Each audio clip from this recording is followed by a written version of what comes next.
Opening slide graphic text title, The Neighbourhood Circles Project, with Sarah Faulkner. Image of Sarah Faulkner, text, Purpose Matters Conference, logos, Belonging Matters and talksthatmatter.net.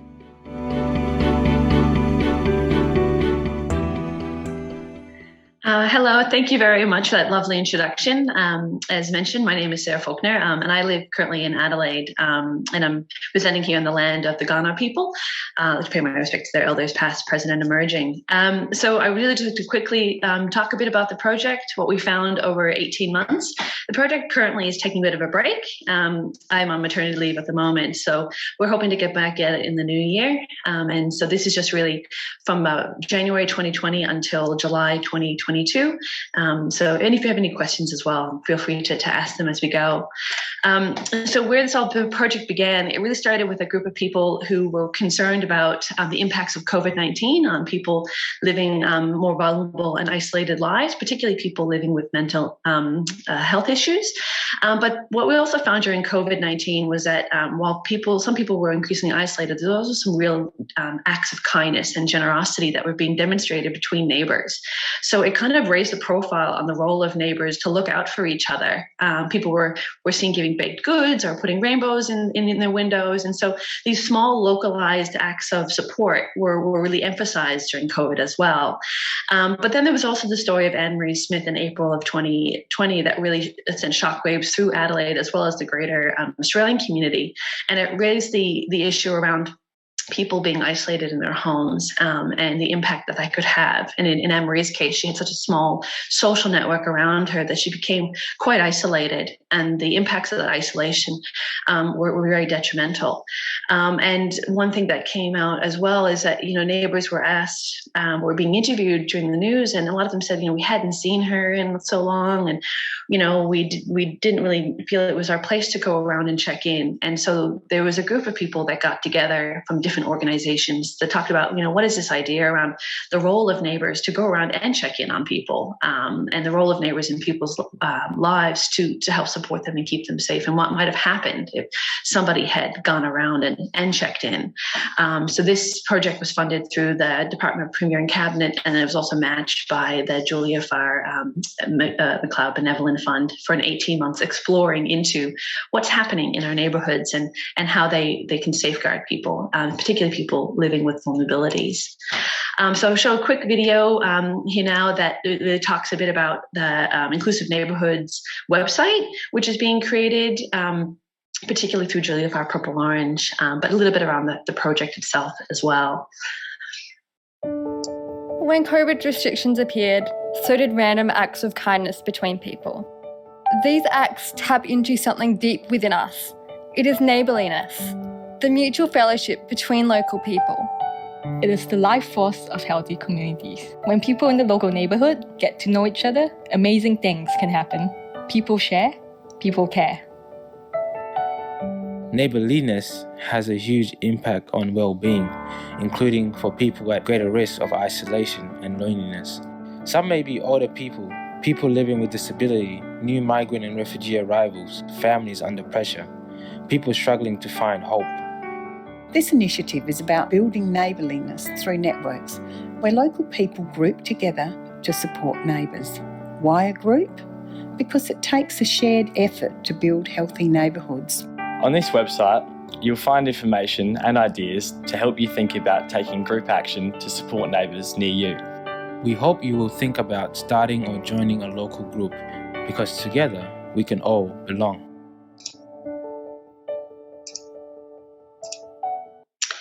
So that was just a video a bit about the website, which I'll talk about at the end, but it also just highlights the importance of this project and what we were really looking at around neighborhoods and supporting people who are vulnerable. And when we talk about vulnerability, it just means that people are more risk of being harmed than others. And everyone in a community can be vulnerable at different times for different reasons and to different degrees. But this project really focused on the role of neighborhoods for people who are more vulnerable and isolated. So not just looking at just neighborhoods in general, but the role that they can play to help support someone who's vulnerable to be protected or safeguarded. And when we talk about these neighborhood circles of support, it really follow this circles of support methodology. So circles of support are kind of formal networks built around people who are informal in someone's life. So a loved one, a neighbor, a friend, people who just genuinely want to look out for somebody. And they kind of come together with the shared goal of helping that person take on valued roles, be in other friendship groups or local neighborhoods. And so we took that circles of support idea, that model that's being used sometimes around people, and we looked at it at a neighborhood level. Like, what are the role of neighborhood groups, everyday neighborhood communities, to act as a circle of support for somebody who's more vulnerable? So how they can kind of come together to safeguard an individual. And why this is important is that, groups and places where community spirit can flourish can help protect people against isolation and loneliness just in general. Having inclusive neighborhoods is beneficial on a wide scale for a wide scale of reasons. And they are places where relationships and safeguards can be built. They're just genuine places of belonging, in neighborhoods or neighborhood spaces. And when we talk about safeguarding, there's a little bit here talking about what safeguarding is, and it's about keeping people safe from harm. So we talk about safeguarding, it's protecting people who might be more at risk due to their vulnerability. So it could be for a range of reasons, age, disability, social isolation, mental health, and it's around helping a person to access help and information that they might need in a safe place to support them to make their own decisions. So again, it's all about this safety aspect to reach out, and the role of communities to play a part in safeguarding. This is the whole point of the project, is saying our neighborhoods are sources of safeguarding. They can help prevent, notice, and report potential and actual harm. And so looking at our neighborhoods and the things that exist as ways of doing that. And what we have found is that there's a huge range of things that exist in our neighborhoods, but there's still many of the barriers that prevent some of our individuals, particularly people living more vulnerable lives, to access them or being part of them. And there's a couple of reasons behind that. And one big finding we found is these barriers that exist. And I'll just highlight a few of these now. So one thing that people talked about when it comes to being part of a neighborhood group is this idea of belonging versus unbelonging. So sometimes when we go to a neighborhood group, some people who are more vulnerable said, they feel a bit like that curiosity or a liability. Sometimes, they don't feel like they belong to a group because people see them for their disability or they see them for their vulnerability. And versus going and people understanding who you are and seeing your skills, feeling part of the furniture. So that difference sometimes can inhibit people. Sometimes people can also be a bit judgmental. This was just taken from a neighborhood group on, a man was being judged for how he looked and the things that he said to this particular woman. So she said, I'm not sure if anyone's come across a man in his 50s with a beard on a bike, gaudy clothing, who calls out that your roof tiles are leaking. Ours are definitely not. He just came past my house and I told him to move on, in a not so pleasant tone, and quickly turned around and rode off. He's come past before, she said, and I told my children out front to tell their parents the same thing, be wary. And what actually happened in the comments section, people saying, oh, actually, that's just Steve. He used to be a tiler. He lives in the neighborhood. He's actually a lovely man. Maybe next time you don't have to be so rude to him. So in this neighborhood group, there's someone saying, warning about this man who looked different and might seem perceived as a bit odd, and instantly was rejected. And so sometimes that can happen inadvertently in our neighborhoods. We reject people without knowing. But when we have other neighbors saying, no, this is who they are and they're actually really lovely, it can also help kind of counteract sometimes some of that rejection that can happen. But how easily we can jump to pushing people to not belong. And so being conscious of that. Some of the barriers that people have is that they come across as there is some difference between informal and formal support. So sometimes we can inadvertently prevent people from being in communities if we're a loved one, or paid support through a number of reasons. And some of that is around safety and fear. We can kind of be a bit weary or fearful around what can happen in a mainstream community. So we might think that being out in the community is a dangerous place. We don't know all of our neighbors. That neighbor seems a bit scarier, or don't enter the door to strangers. And so sometimes that overemphasis on our safety and fear, and it comes from a place of genuine, sometimes genuineness is a better word for that, but there is a history there, and it comes from a place of understanding that there is a legitimacy behind that fear. But what can end up happening is if we close the doors to everybody or to every opportunity that happens in our neighborhoods, then inadvertently we can make people more isolated. And so that overemphasis on scary places being in the real world. But at the end of the day, being out in the community, and as I'll talk about, has some wonderful benefits. There's also fear of going to something new for the first time, and that's genuine. We think of going to a new thing can be really scary if we don't know people and we don't know anyone that's going. So, and we don't know if we're going to be welcomed, as we talked about before. It could be we could be rejected. So there's fear in trying new things, and going to something like that can be really tricky if we don't have good supports or paid supports in our world to help bring us there. And that also talks about transport and mobility, getting somewhere, getting from A to B can be really tricky if you rely on accessible transport, affordable transport, public transport.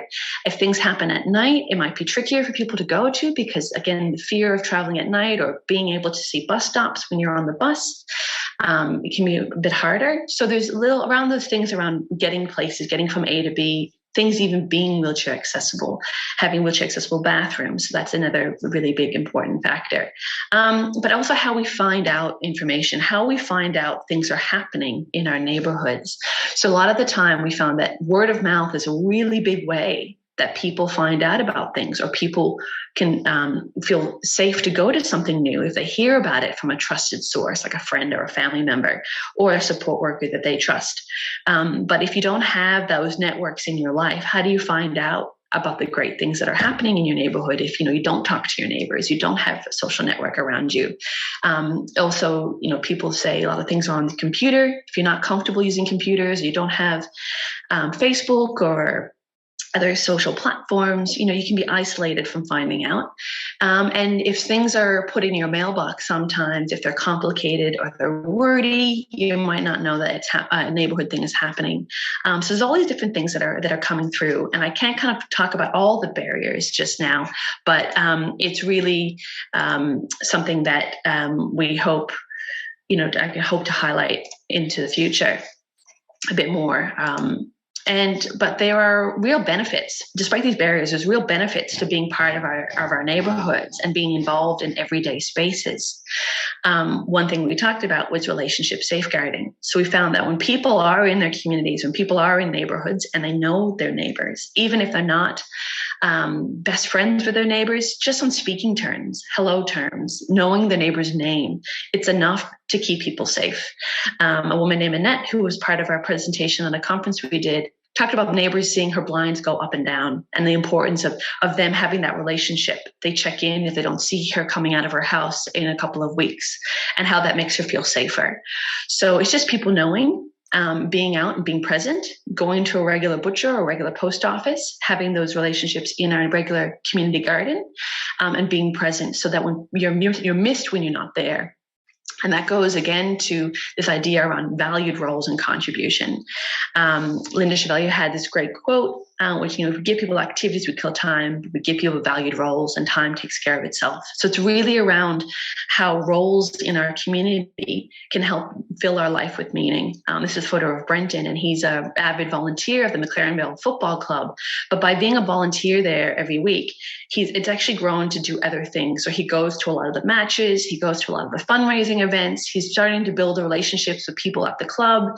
And so from a role once a week, it's kind of grown to really filling his life with meaning and purpose. And so it's building the social networks around him versus just going and doing an activity randomly throughout the week and different things at different times. And that goes also to being frequent and regular. So going to something often enough and being regular enough that you're recognized, that being missed when you're not there kind of goes back into all of that. You have to be present in your community and be seen often enough, same time, generally regularly enough for people to know it. And so by being part of one's community and being part of one's neighborhood, that helps with that visibility and being seen. So we don't have to go far in order to find places where people can find this sense of purpose and valued roles. We don't actually have to create new programs or create new services. The whole point of this project was saying, actually, just look at your local neighborhood, look at your community, what exists already, and you can actually find these wonderful spaces of belonging in these places that already exist that are pretty mainstream. They're based around interests, around community, around neighborliness, and they can really kind of build a wonderful sense of belonging in a community.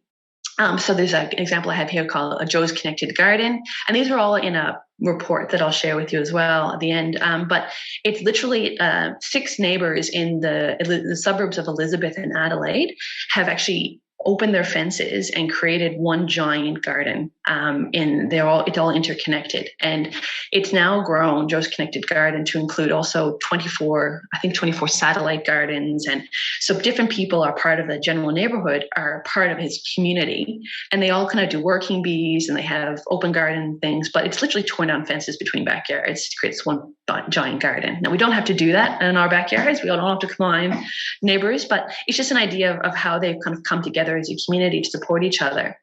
Little libraries are really wonderful. We have street gardens, as we have with the Ovingham Greening and the Rosetta Street Greening groups. They just kind of create green spaces along railway tracks or in places that don't look that nice on their streets. And it's a really great way of neighbors getting to know each other.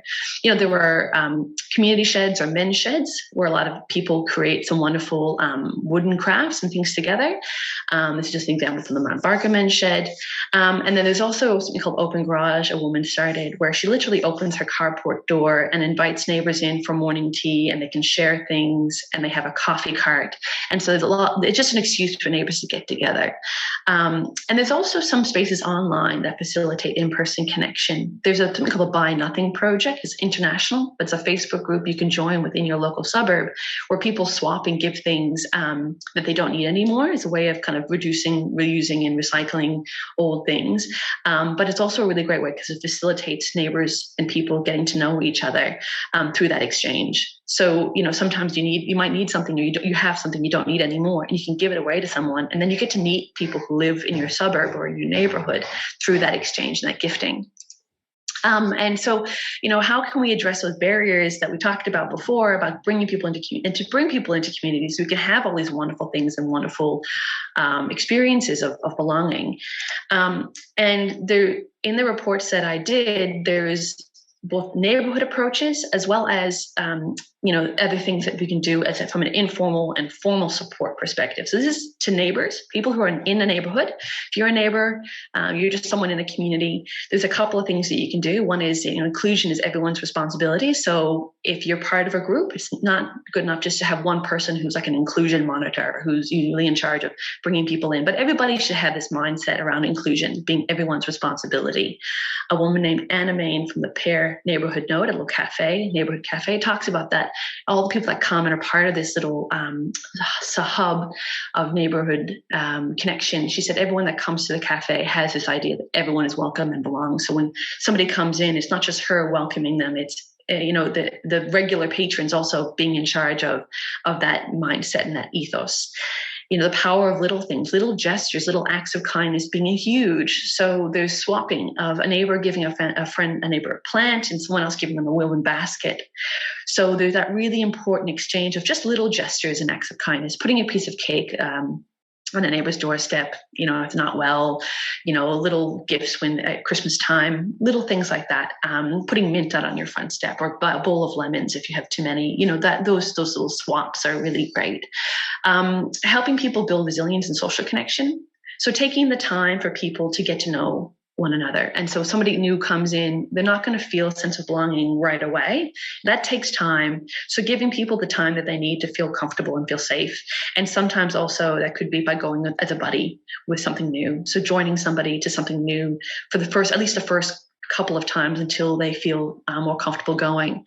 And from a neighborhood level, if we talk about local government and stuff, removing some barriers around resources and structure. It doesn't, this is for kind of overarching groups to think about, what can you do to make it easier at a neighborhood level for people just to connect together. So removing things like insurance policies and that stuff.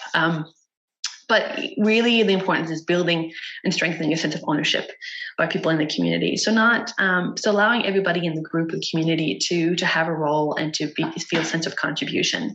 That's really, really important because people need to feel like they're part of something, own part of something to belong to it. And there's also a role for informal and formal supports in someone's life. If someone is living with a disability and they rely a lot on paid supports, it's really important, if you're a paid or an unpaid support worker, that you support that connection to community. And there's a couple of ways you can do that. One is knowing your role as the social bridge to belonging. This was something that Janet Cleese talked about in a presentation. She talked about, you're responsible for being the bridge to a relationship and not the relationship itself.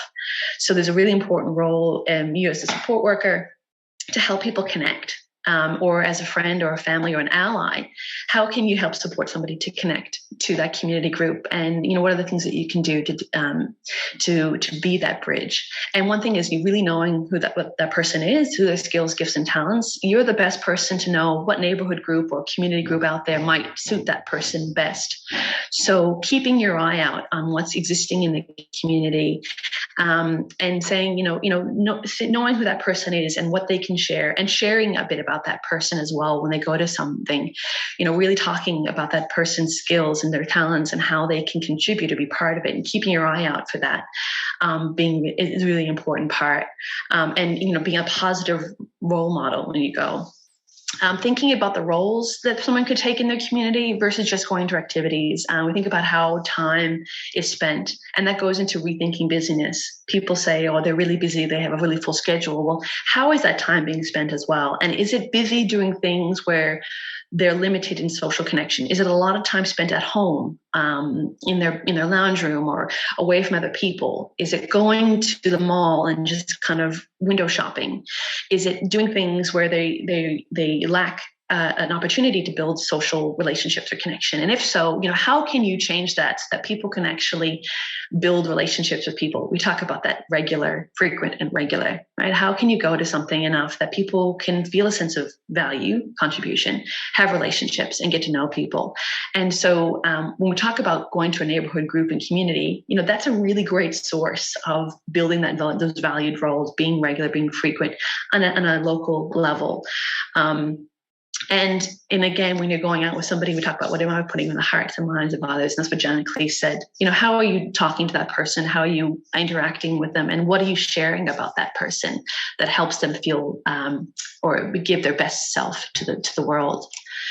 And so this isn't to say that that the fear and safety aspect, it is important we acknowledge, there is risks in anything we do in life. And it's not to discredit people's fear of being out and what might happen when we expose ourselves to the world. But it's around saying, well, yes, there's risks, but how can we address some of those vulnerabilities in a way that doesn't actually make people more isolated? And so, hear your fear, acknowledge it, and saying, well, there are ways of safeguarding. And Michael Kendrick is a man who talks a lot about how we address vulnerability through safeguarding. He talks a lot about, ways of doing that. And a big way of doing that is building the social networks around people so that they are less isolated. And those social networks of people find ways of supporting someone to be part of their community in a safe way, and doing things and setting people up well so that we're not saying, throw people into something completely without any regard, but think through things and set them up so that they're not going to feel overwhelmed or isolated or potentially feel like they fail in that endeavor. And by being a neighbor to somebody is actually a really great way of safeguarding. And that's not saying that every neighbor on your street you're going to be best friends, but there's no doubt a few people who you might know locally who live in your community that are great neighbors, or can even just be someone who just keeps an eye on you. Similar to a circle of support. You don't have to be best friends, but it's a way of kind of safeguarding individuals by just being seen and knowing their name. And as Michael Kendrick talks about, vulnerability doesn't mean people can't live good lives, but just that they're able to be hurt. And this can be addressed by implementing safeguards. Don't have time to go into all those safeguarding, but I mentioned a bit in the report, but there are lots of ways of thinking about it. But the biggest one, he said, is building that social network around people. The more people that know them and more people in their lives, the greater chance that you can have a larger safeguarding network that can support that person. And so kind of to summarize a few of the big things, the big messages we had is that, yes, while there are risks in engaging with our neighborhoods, what are the risks if we don't? And this was a woman who works in the city of Charleston. She said there's always these risks people talk about, risk management and risk mitigation. But if we start putting up barriers and walls, preventing people from being part of our communities, there are actually greater risks in people being isolated from their communities as a result. And unfortunately, Anne-Marie Smith is an example of what happens if people become so isolated and alone from informal networks. And we don't want that to happen. We don't want to see that happen. And so how we can prevent that by being in our communities. And again, a man in Hugh Mackey says, we don't have to be best friends with our neighbors, to be neighbors, to be neighborly. And he says, knowing their names, being on smiling terms is almost sometimes enough. And social connection being that glue that can bring us all together. And the real key message, these are a few examples, just we don't have to go far to find those places where we can find it for people. I've met a lot of groups and spoken to a lot of groups. And, on the face surface, you think, it's all great, but you get down and you discover these stories of belonging in them and how they've helped support people to feel less isolated or marginalized. And there's some wonderful examples in our communities if you just look beyond the surface and find them, gardening groups, men's sheds, street groups, all kinds of things. And so if you want more information about the project or some really good resources to get started, there's a website, inclusiveneighbourhoods.org.au. Really encourage you to check it out because it has lots of great resources and things that you can look at. It also has a great video, which I'd like everyone to take some time to watch, about the Rhodesfield Community Shed. It's a great example. If you want to just watch a quick video, it's about 5 minutes. There's also some reports. They're electronic, and there are also some in hard copies that we have as well. So if you really want a hard copy, just send me an email and we can post it to you. I have a couple left in my office, but there's also electronic ones on the website you can download and have a read through. And they're hopefully you enjoy the reads. I've heard that they're actually nice, easy reads comparatively to some really jargony reports that are out there, which is the best compliment I could get. There's a poster as well, just a few key tips around inclusion and how you can address some inclusion and barriers to that in your workplace or in your community space or wherever it might be. You can print it off and put it up somewhere. There was a summit, which is electronic, and there's also a little agenda there so you can kind of watch the recording in bits and pieces and things like that. But that's pretty much it. And I guess the last thing I want to say is keep your eye out. You never know what you might see. Grow free carts, anything like that. They're great beacons of neighborliness. And so if you see someone with a grow free cart, chances are they're a great neighbor that you can knock on the door and introduce yourself and give some lemons, and they'd be very rapt about it. So keep your eye out for those little beacons of neighborhood. And that's it for me. Closing slide graphic text. With thanks to Sarah Faulkner, CrowdCom's Purpose Matters Conference 2022. This video was made possible with the support of an information and capacity building grant through the Department of Social Services. Produced by Belonging Matters. Belonging Matters makes every effort to provide accurate and up-to-date material. However, information is subject to change, and are materials for reference only. This video was filmed on the land of the Wurundjeri Woi-wurrung peoples of the Eastern Kulin Nation. Logos Belonging Matters, talksthatmatter.net.